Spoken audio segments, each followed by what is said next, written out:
Wisława Szymborska. Nic dwa razy. Nic dwa razy się nie zdarza i nie zdarzy. Z tej przyczyny zrodziliśmy się bez wprawy i pomrzemy bez rutyny. Choćbyśmy uczniami byli najtępszymi w szkole świata, nie będziemy repetować żadnej zimy ani lata. Żaden dzień się nie powtórzy, nie ma dwóch podobnych nocy, dwóch tych samych pocałunków, dwóch jednakich spojrzeń w oczy.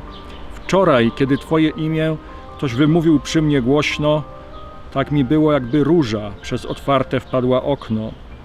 Dziś, kiedy jesteśmy razem, odwróciłam twarz ku ścianie. Róża? Jak wygląda róża? Czy to kwiat, a może kamień? Czemu Ty się zła godzino z niepotrzebnym mieszasz lękiem? Jesteś, a więc musisz minąć.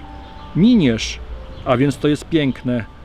Uśmiechnięci, współobjęci, spróbujemy szukać zgody, choć różnimy się od siebie jak dwie krople czystej wody.